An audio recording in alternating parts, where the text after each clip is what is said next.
je vois que vous êtes encore dans le 7e ciel avec les chants. Hein? Dieu soit loué. On est bien. Et je dois vous dire encore, la dernière fois, quand on apporte le message, c'est un complément de tout ce qui a été fait et dit. Et ce matin encore, c'est pareil. Et depuis au niveau des sœurs, je ne suis plus esclave de la peur. C'est fort. Je suis enfant de Dieu. J'aime beaucoup ces cantiques.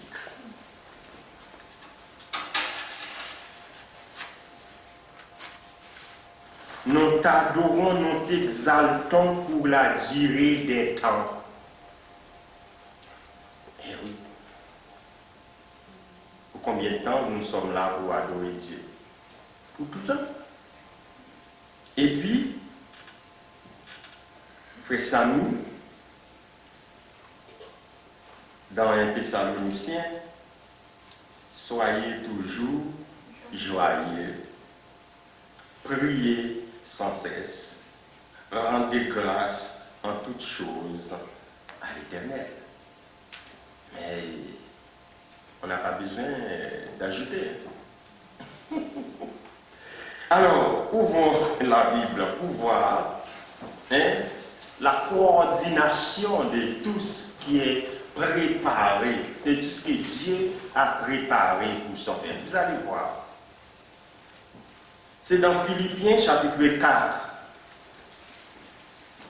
du verset 4 au verset 7. Philippiens 4, verset 4 à 7.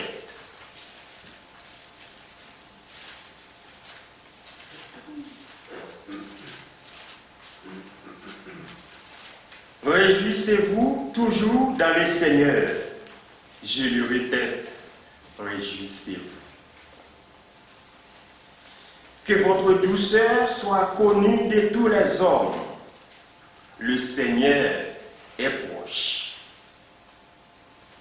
Ne vous inquiétez de rien, mais en toute chose, faites connaître vos besoins à Dieu par des prières, des supplications, avec des actions de grâce. Et la paix de Dieu qui surpasse toute intelligence gardera vos cœurs et vos pensées en Jésus-Christ. Parole du Seigneur. Et s'il y a besoin d'ajouter, Dieu a tout fait pour sa gloire.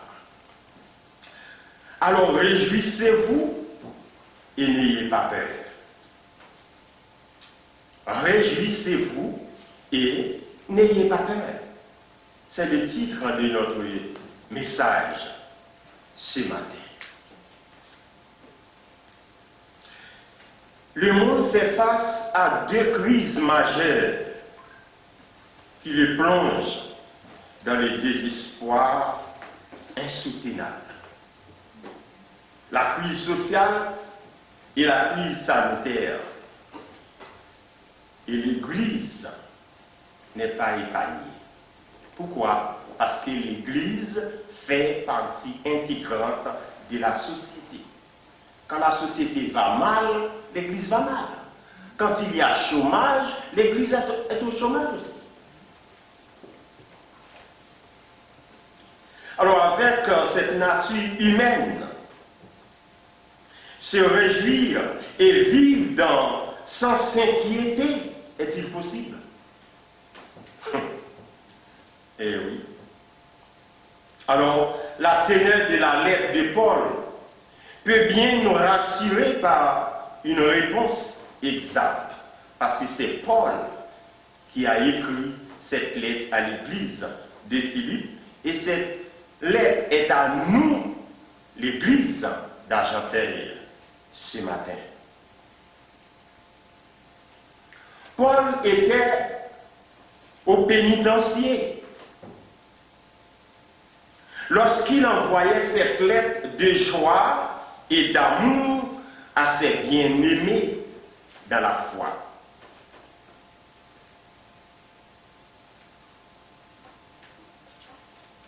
Dans sa cellule des prisonniers, il sait que les épreuves et les soucis de la vie peuvent rendre incapable d'être heureux. Et nous vivons aujourd'hui dans cette situation. Mais Paul nous encourage à nous réjouir dans le Seigneur,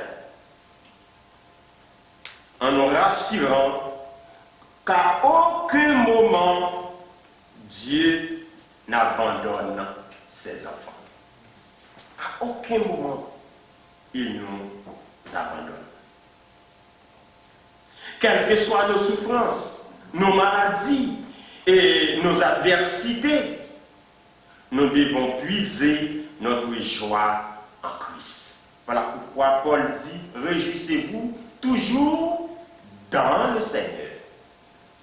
Parce qu'ailleurs, nous ne pouvons pas nous réjouir. Où est-ce qu'on va trouver cette joie ailleurs? Mais dans le Seigneur, nous pouvons nous réjouir. Parce qu'il est près de tous ceux qui l'invoquent avec assurance.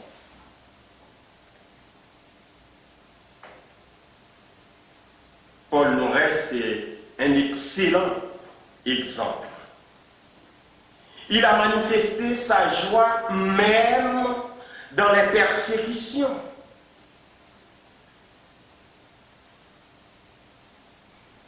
Il a manifesté sa joie même quand il était surveillé, privé de liberté. Il a manifesté sa joie dans la captivité, dans la menace de mort qui se jouait contre lui. Alors vous imaginez, vous êtes en prison, privé de liberté, et puis vous écrivez ceux qui sont libres pour les dire réjouissez-vous. C'est un peu paradoxal. Parce qu'il est dans une prison privée de liberté où il manque beaucoup. Comment ce prisonnier peut m'exhorter à la joie? Des circonstances contraignantes de la vie peuvent nous faire perdre la foi en Christ et dissiper notre joie. Paul n'était pas dans une prison de luxe comme aujourd'hui. Il y a la télé, il y a l'eau chaude, il y a l'eau froide. On peut téléphoner. Non, il était dans les fers. Chaîne aux pieds et surveillé par un geôlier parce que Paul était un prisonnier de poids, un prisonnier de grand prix.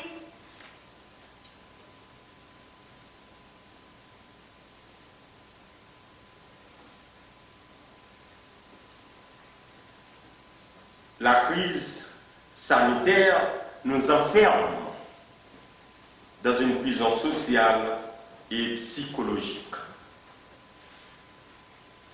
Nous sommes plus libres d'aller où nous voulons,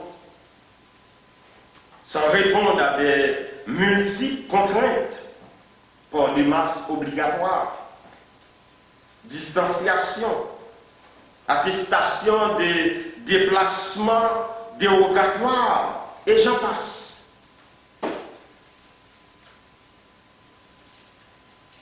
En plus des joies malgré tout, les croyants doivent montrer leur douceur envers tous les hommes. Ah, des situations qui arrivent, les communiqués, ceux qui se disent dans les WhatsApp, dans les réseaux sociaux, ça bouleverse.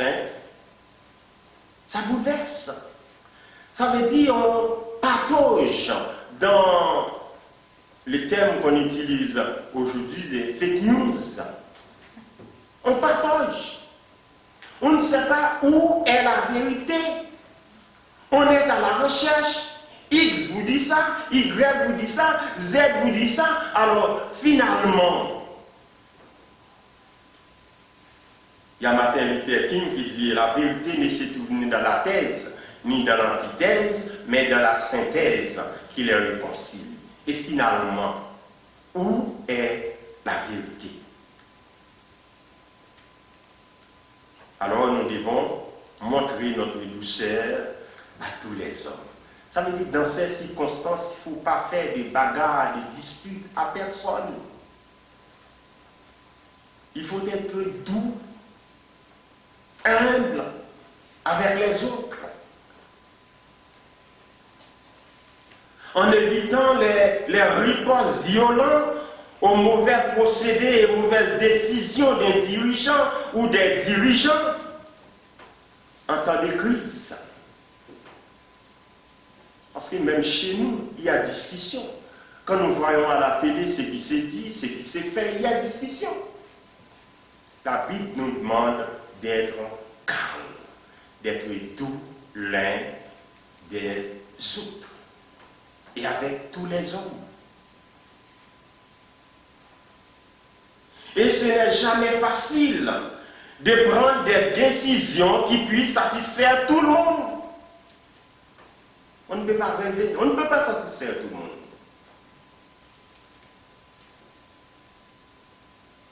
Il peut y avoir des discordances dans les déclarations des responsables. Et c'est ce que nous constatons aujourd'hui. Un ministère dit ceci, le président dit cela, et le premier ministre dit une autre chose. Nous constatons, nous sommes dans la réalité.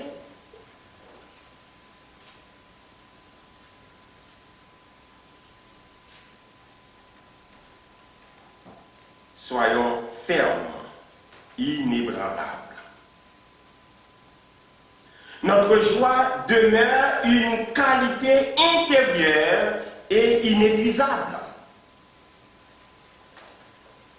Nous sommes contents, certainement, même quand les circonstances devant nous nous enlèvent la joie extérieure, mais dans nos cœurs, nous avons la joie en Jésus-Christ.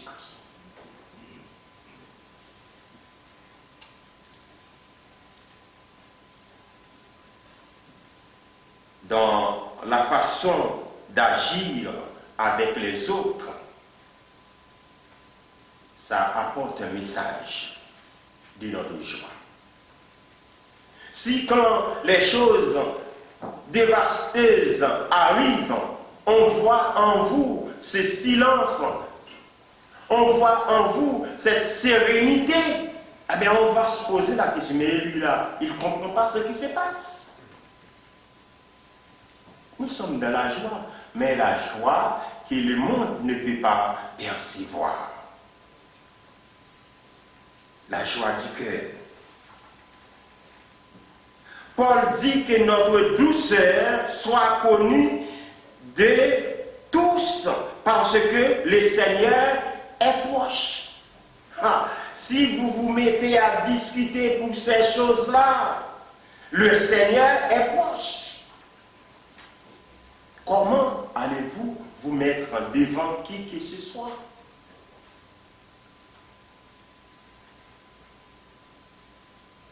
Nous devrions être doux. Parce que le Seigneur est proche. Il faut que ces choses arrivent.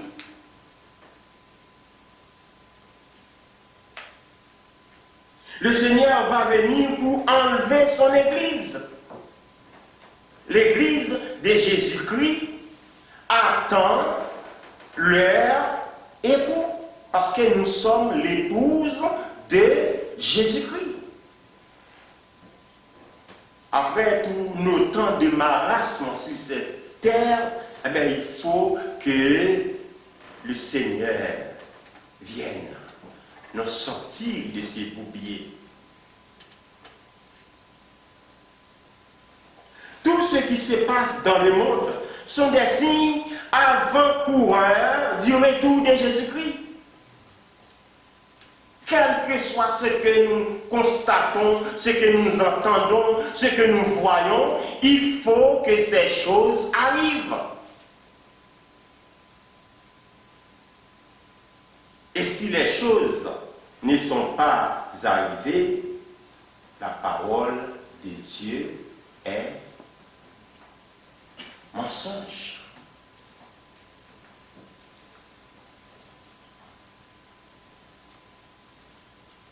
Les croyants étaient avertis de toutes ces choses à travers la parole de Dieu. Il ne va pas y avoir des viroses, mes frères et sœurs, jusqu'au retour de Jésus-Christ. Il n'y a pas. La virose, c'est fini. Si un chrétien ne vient pas à l'église à cause de ces circonstances, et c'est quand ces circonstances vont être améliorées. Vous voulez me dire? Eh oui. Si vous êtes malade, oui, restez chez vous. Vous ne pouvez pas venir pour une raison ou pour une autre. Vous ne pouvez pas venir. Oui, restez chez vous. Mais si c'est pour les circonstances que nous connaissons aujourd'hui, que vous ne venez pas, ça veut dire définitivement que vous allez être resté à la maison. Parce que qui nous dit quand les circonstances seront améliorées? Nous ne pouvons pas savoir jusqu'en retour de Jésus-Christ. Parce que nous ne savons pas notre volonté, nos idées, ce n'est pas la volonté de Dieu, ce n'est pas l'idée de Dieu.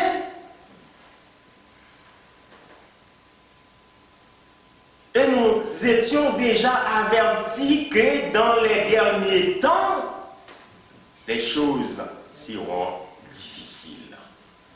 Difficile, ce n'est pas parce que vous n'avez pas de quoi manger seulement. Difficile, ce n'est pas parce que vous êtes au chômage.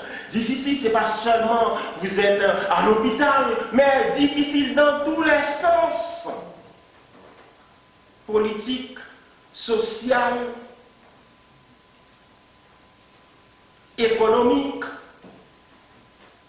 Vous savez que c'est triste quand vous circulez dans les encourages de Paris, vous voyez des grands restaurants, toutes les chaises sont empilées les après l'autre, l'une sur l'autre. Ah, mes frères, mais ce n'est pas facile. Hein? Mais pour quand ce sera comme ça? La réponse est à Dieu. Quand un peuple se met en dérogation d'un ordre, d'une loi ou d'un principe social ou administratif, c'est une désobéissance civile. Nous ne sommes pas de cette situation aujourd'hui. Le gouvernement a pris une décision et puis on entend des particuliers qui disent non, moi je vais déroger cet principe. Ah, vous ne voulez pas que j'ouvre mon restaurant? Mais je vais ouvrir mon restaurant. Vous me donnez d'amende à faire, il vous regarde, je paie. Vous savez, c'est un problème, un grand problème social. Quand vous ne pouvez pas diriger un peuple qui désobéit.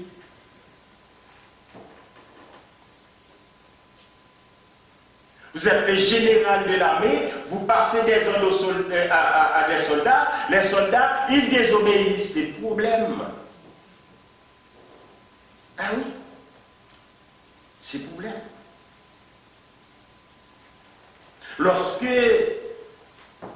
la société arrive et active, revendique toujours. La société active revendique souvent des droits.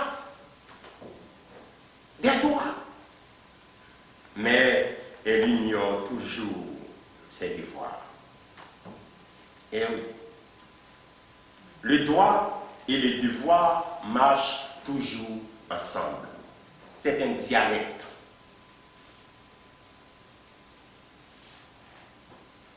Vous avez le droit quand vos devoirs sont exécutés.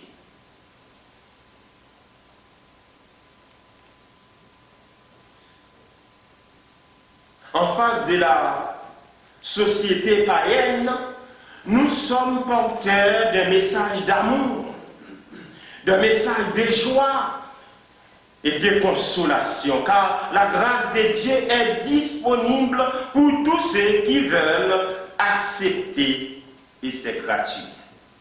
Hein? Eh oui, si vous voulez accepter Jésus ce matin, vous allez recevoir sa grâce sans rien payer.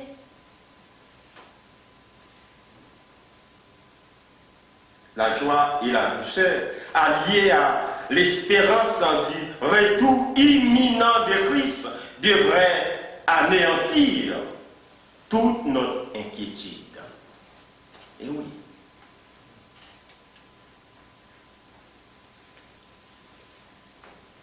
Nous sommes dotés d'une âme puissante qui est la prière. Samy l'avait mentionné, prier sans cesse.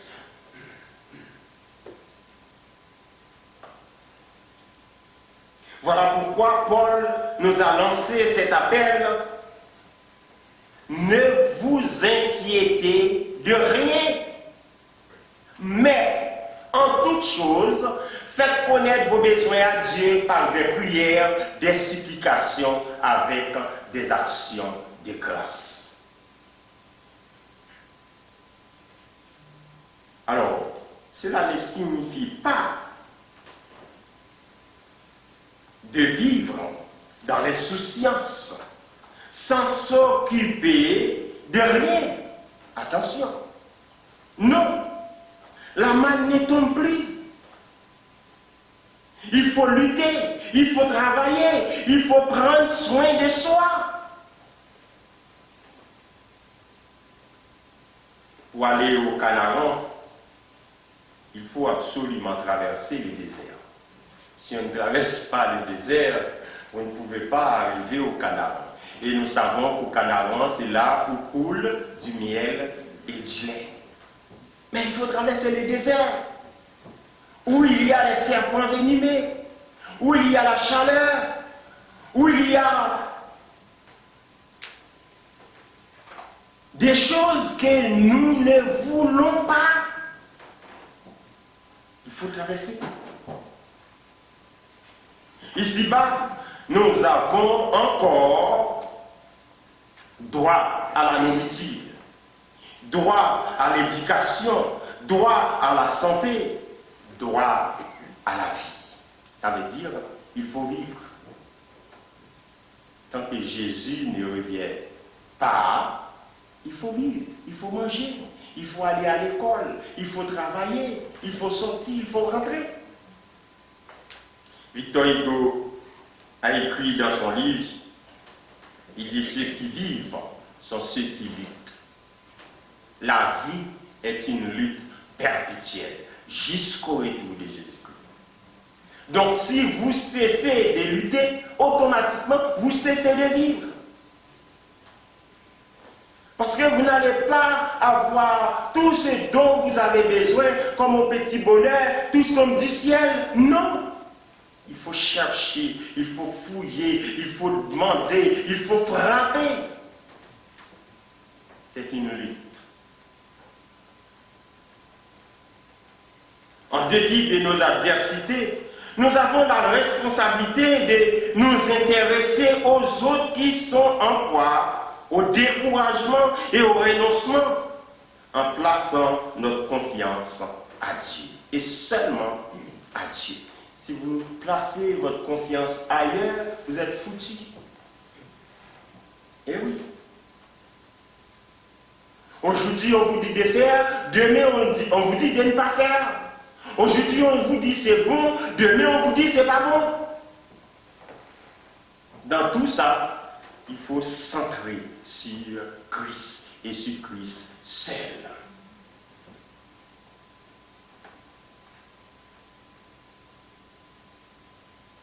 Jésus avait fait une mise en garde contre les inquiétudes, car elles ne manquent pas d'empêcher les croyants de placer leur confiance en Dieu. Et c'est là le grand problème. Quand nous sommes inquiétés, nous oublions Dieu. Nous oublions qu'il peut tout faire. Nous oublions qu'il est l'autorité absolue. Nous oublions qu'il est tout-puissant. Pourquoi? Parce que l'inquiétude est arrivée, on est dans l'adversité, on tourne à gauche, on tourne à droite, on regarde devant, on regarde. Et finalement, nous sommes restés bredouilles.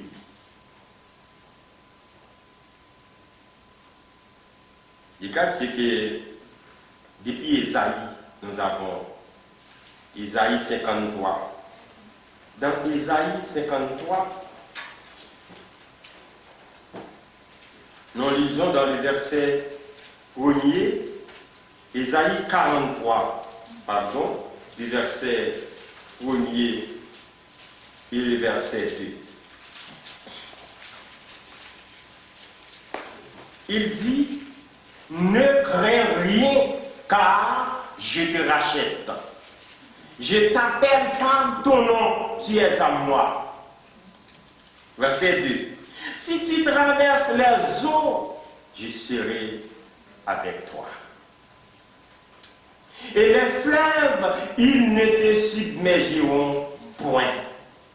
Si tu marches dans le feu, tu ne te brûleras pas, et la flamme ne t'embrasera pas. Aujourd'hui, nous sommes dans le feu. C'est comme le buisson Adam où il y avait le feu, mais Moïse ne sentait pas la chaleur. Mais on est dans le feu, comme dit le gouvernement, et depuis son premier discours concernant le corona, nous sommes en guerre, mais l'adversaire est invisible. Et c'est là le grand problème. Nous sommes dans le feu, mais il est où le feu?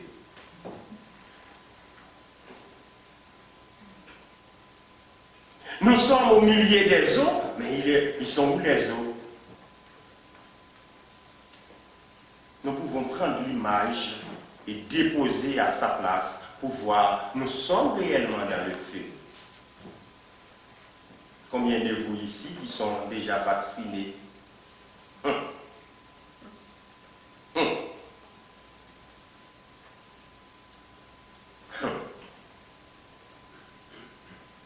Mais nous pouvons nous rassurer par ce que dit la parole de Dieu. Ne crains rien, car je te rachète.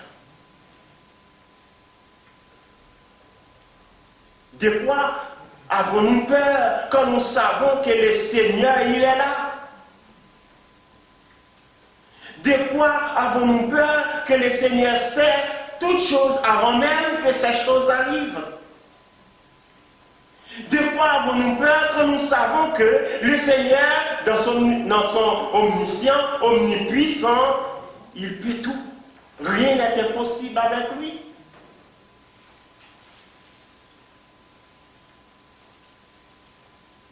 Paul nous exhorte à prier plutôt qu'à nous inquiéter. Ah oui, quand les moments difficiles, prier. Mais oui, c'est très bon. Cependant, pour prier et offrir nos actions de grâce à Dieu, il faut avoir confiance en lui. Mais si nous n'avons pas confiance en Dieu, nous n'avons pas besoin de prier. Mais oui, si votre confiance est ailleurs, si vous attendez qu'il y ait un vaccin qui puisse guérir, je vous assure qu'il n'y a aucun vaccin qui puisse guérir. Parce que c'est Dieu seul qui peut guérir. On peut prendre tous les médicaments. Mais oui, parce que ces médicaments, c'est des produits chimiques. Il y a toujours des dérivés. Et dans tout produit chimique consommé, il y a toujours un effet secondaire. Cet effet secondaire peut être positif ou négatif, on ne sait pas. Ce que nous avons pris, quel sera cet effet négatif ou positif? Voilà pourquoi nous devons toujours placer notre confiance à Dieu. Pas au vaccin.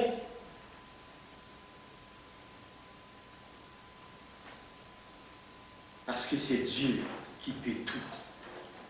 Dans nos prières, nous devons définir et préciser nos demandes.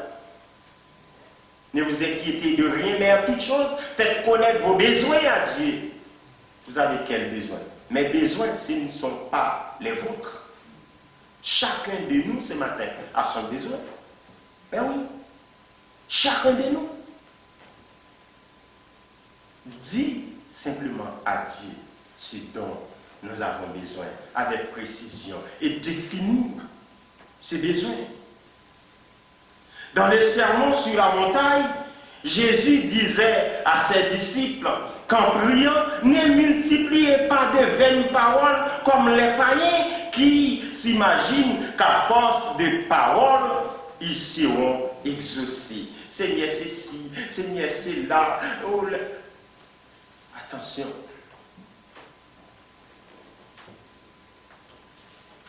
Il y a même des frères, des sœurs, quand ils prient, ils disent Nénel. Vous connaissez qui est Nénel? L'Éternel. Il y en a d'autres qui disent Gégé. Vous connaissez qui est Gégé? Jésus. Jésus n'a pas besoin de tout ça. Hein? Dis-lui simplement ce dont vous avez besoin. Mais par contre, il faut qu'il y ait cette relation. Cette relation est faite par la sanctification. Si vous n'êtes pas sanctifié, vous ne pouvez pas avoir accès dans la sainte présence de Dieu.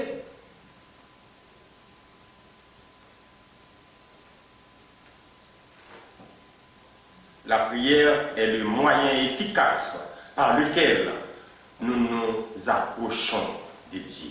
Nous devons prier avec instance et soumission. Les actions de grâce devaient toujours accompagner nos prières. C'est une anticipation de notre reconnaissance et de nos gratitudes. Pourquoi? Parce que nous ne méritons rien. Non, nous ne méritons rien. Nous avons tout reçu par grâce et par miséricorde de Dieu. Si nous cherchons des services les plus négligés chez les croyants, vous savez qui sont ces services? C'est la prière et l'étude biblique. Ce n'est pas seulement à Argentin, dans toutes les églises. Les gens ne vont pas aux réunions de prière, ils ne prient pas, ils n'assistent pas aux études bibliques. C'est un problème. Alors cette négligence nous rend faibles dans la foi. Et elle réduit notre confiance totale en Dieu. Parce que quand nous étudions toujours la Bible, nous sommes toujours en contact avec Dieu, il y a la force. Voilà pourquoi Pierre nous a demandé de nous croître dans la connaissance de la parole de Dieu. Mais Dieu a fait provision pour nous. Comme je vous ai dit, tout ce que nous vivons aujourd'hui, Dieu, il sait que ça allait arriver. Voici quelle provision qu'il a fait pour nous. Dans le psaume 91, versets 5 à 7, qu'est-ce qu'il dit? Tu ne craindras ni les terreurs de la nuit, ni la flèche qui vole le jour, ni la peste qui marche dans les ténèbres, ni la contagion qui frappe en plein midi. Que 1000 tombent à ton côté et 10 000 à ta droite, tu ne seras pas à terre. Verset 10 et verset 11. Aucun malheur ne t'arrivera, aucun fléau n'approchera de ta tente, car il ordonnera à ses anges de te garder dans toutes tes voies. C'est une assurance. Vous savez que les autres n'ont pas cette assurance. Hein?